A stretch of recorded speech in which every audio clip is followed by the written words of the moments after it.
Hi, what's up out there in football land? It's your girl, Sonia Anderson. Welcome to another edition of All Things Football from a lady's perspective.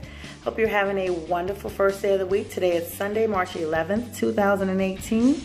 And as always, if you have not already done so, please subscribe to this channel so that you may get updates when this channel is uploaded, which is at least on a weekly basis. Gents, please share this channel with all those ladies in your life who love the game of the NFL. And guys, please share it with other guys as well, because we are finding out that more guys are tuning in than we thought. So this is just from a lady's perspective. Again, I appreciate you tuning in. We got a lot of football news to cover, so let's get started. First of all, I'm going to start out with my squad, the Carolina Panthers, which is something I never really do, but I wanted to talk about the importance of this week. This week is the final week for the free agency selection, March 14th being the deadline, before teams start to focus on other things like salary cap and having those funds available to target those drafts that's coming up in the next few weeks.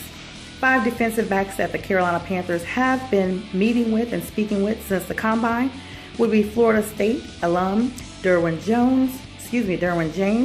He's a beast and he's close to the line of scrimmage in everything in all of his plays, and he supports a run, blitz, and coverage on all aspects. So he's supposedly one of the top choices that the Panthers could be solidifying to with a deal.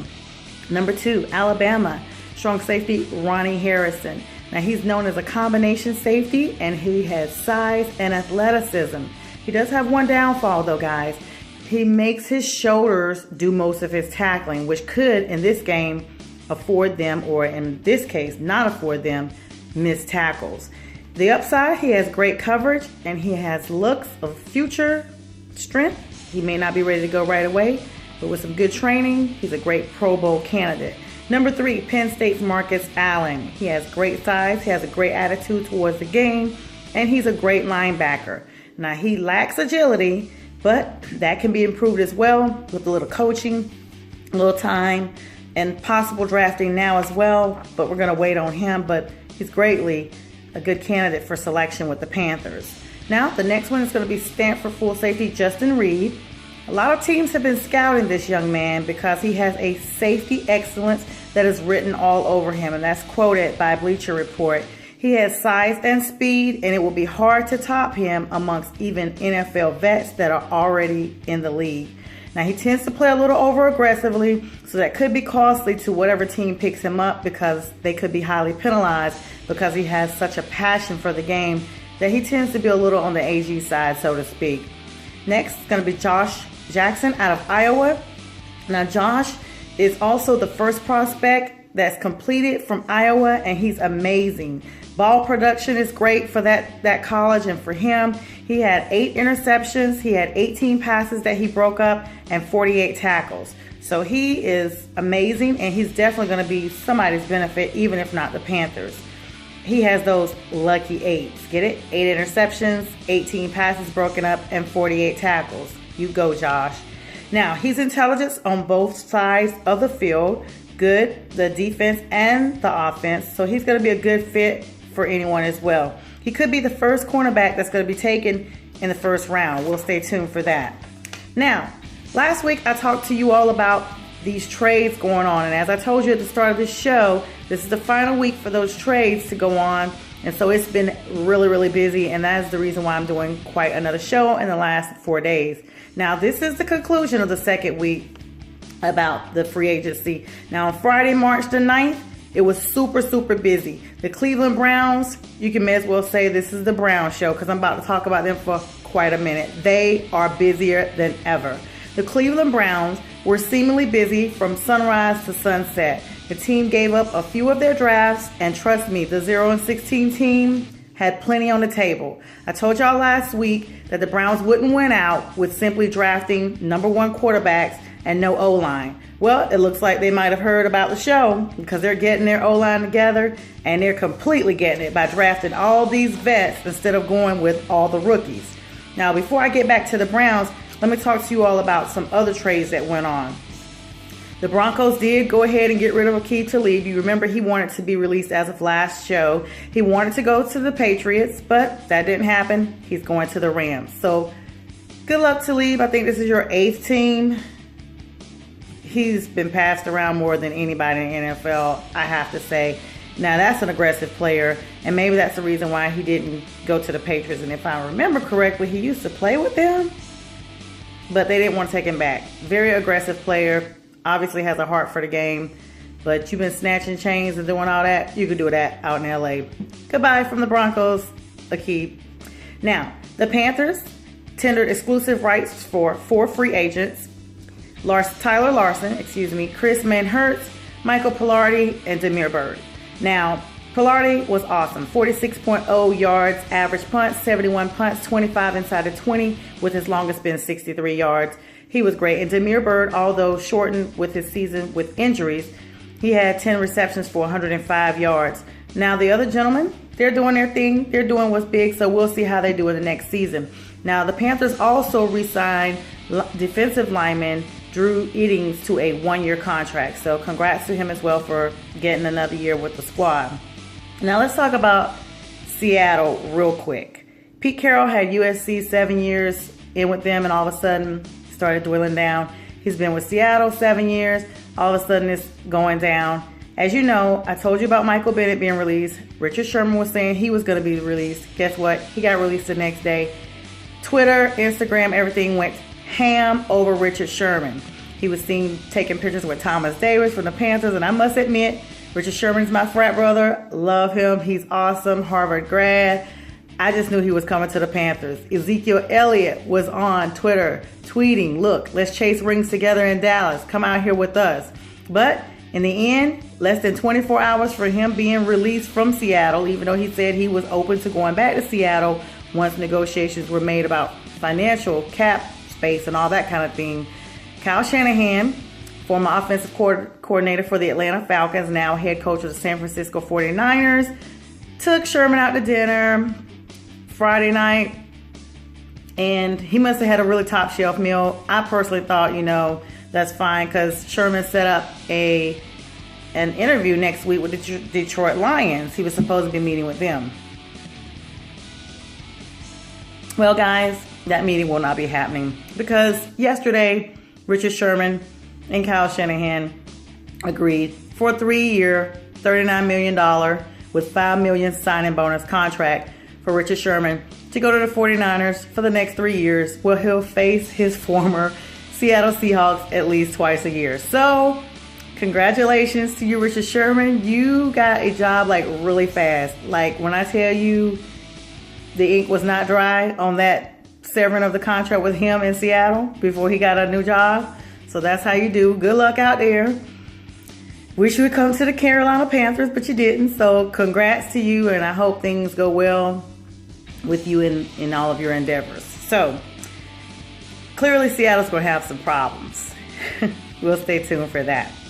Now, back to these Browns. John Dorsey is really doing a thing with the Browns. I mean, they were trading even up till this morning, Sunday. And he may have a highly capable offseason team, playoff bound, with all the trades, because he's incorporated vets over incorporating rookies this year. Now, he's been giving away a lot of his trades, but I really personally think they're going to play off, and this is going to be the first team to go from 0 to 16 to a very high playoff season if this happens. So we'll definitely have to stay tuned for that to see what goes on. Now, one of the biggest trades was Miami traded Jarvis Landry to, you guessed it, the Cleveland Browns. The 3-time Pro Bowler is going to the Browns, and they may make the playoffs with all of these big players they keep getting. Now, they did give Miami 2 draft picks, but Jarvis Landry is no buster, and I think he's going to be a great fit up in Cleveland. Now, the Browns were still trading even this morning when they traded defensive tight end Danny Shelton to the Pats for a conditional draft pick. And they also traded DeShone Kizer to Green Bay to get DeMario from them.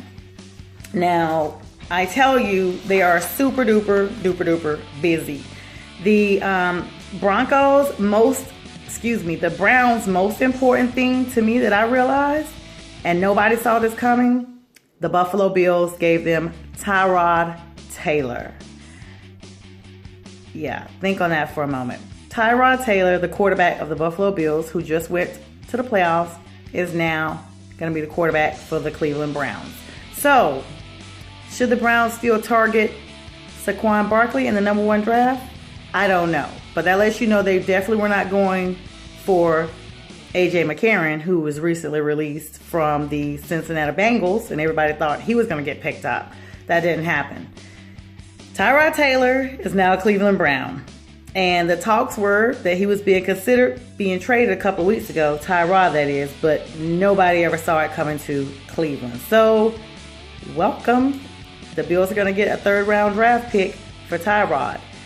Now, some more releases. The Tennessee Titans have freed up a bunch of people, including DeMarco Murray, because they needed to get a $6.5 million cap limit reduced. And so Derrick Henry is going to take over where he left off. They've also released Matt Cassell, Denoris Searcy, and Eric Wings. Now, Eric Wings may be done because if I remember, he used to be with the Atlanta Falcons, and I think he was with another team prior to that. And he hasn't done too much. So this may be Eric's last NFL run now that he's been released from the Titans. Mike Evans, Tampa Bay Bucks, just solidified him another 5-year deal, $82.5 million with Tampa Bay. Congrats to you. And Doug Martin, who's recently been released from Tampa Bay, is seemingly being targeted by the Oakland Raiders. Excuse me, are they still Oakland? They are. So the Raiders are interested in him and signing Doug Martin, so we'll see how that goes. The Giants today cut Dominique Rodgers-Cromartie, and they're trying to save $6.5 million salary cap as well, because I told you all after this week, whatever funds you have is what you have to pick up your draftees with, and they want to make sure they can pay these guys. So they're releasing him. The 49ers, back to them for just a moment. They extended Marquise Goodwin, their number 1 wide receiver from last season, for another little while. Tom Brady shaved his head for cancer research up in the big old Patriotville state up there, Massachusetts. So he always does that here and there to raise money for cancer research and awareness. So thanks for that, Tom. And the Broncos are going to keep Chris Harris Jr. for at least another little while for $1.1 million. So a lot of stuff is still going on, and we're still keeping our eyes open for everything. Now, on another non-player front, former NFL standout, Super Bowl champion, all that good stuff, Peyton Manning, turned down ESPN's announcer job for a Monday Night Football announcer position.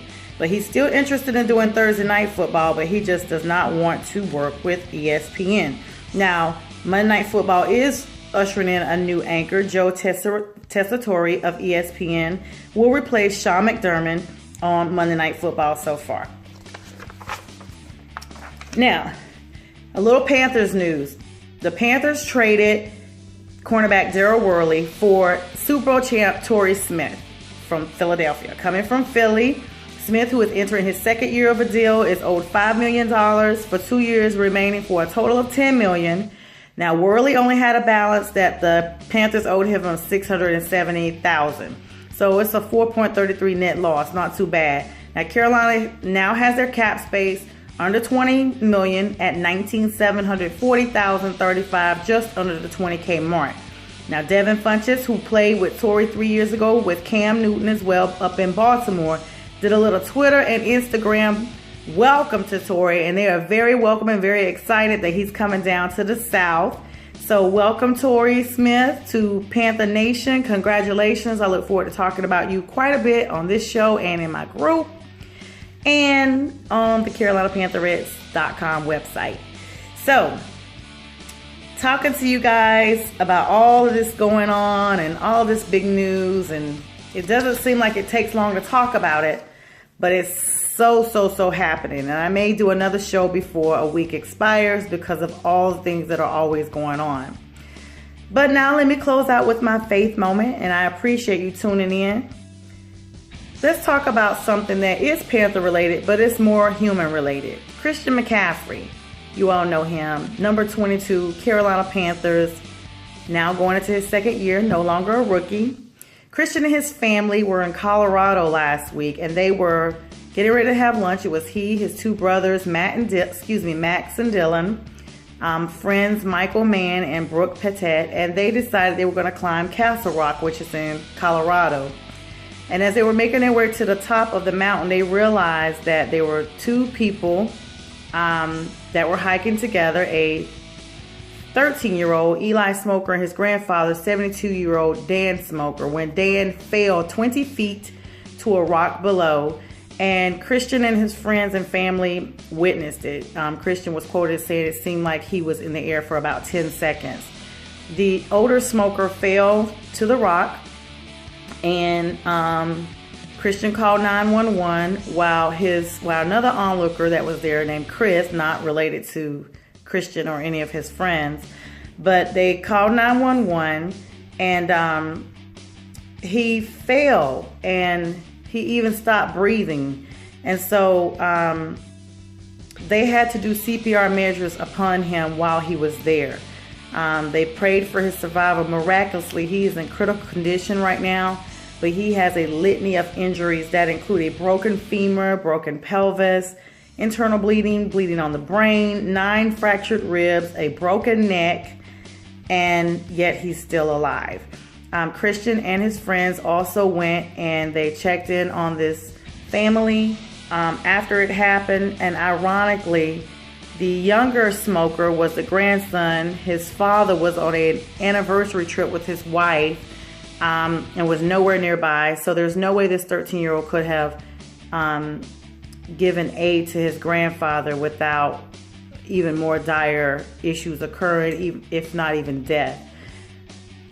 But the faith of these young men and this young lady that surrounded this family during their time of need is what it's really all about. And so this is my faith moment for today.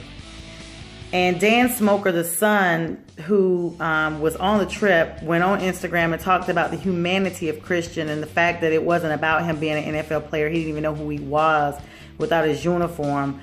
But the fact that they took time to know that another human needed them at that moment. It was about strength, hope, and human goodness. So let me encourage you this week to not necessarily look for people who need you in a dire situation, but to just work right where you're from. You never know the cost of a smile to someone, which is free. It's no cost, but to them it's priceless.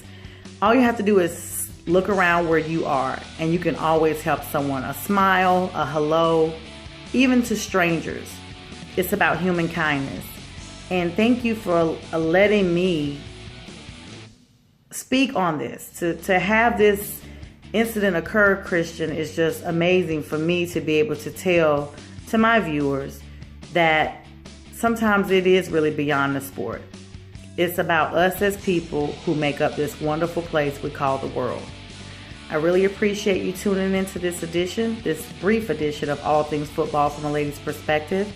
Please follow us on the Carolina Pantherettes at gmail.com. You can email us. You can go to our website, www.carolinapantherettes.com. We're on Facebook. We're on Twitter. We're on Instagram. Thank you so very much. Have a blessed day, and I'll talk to you guys next time.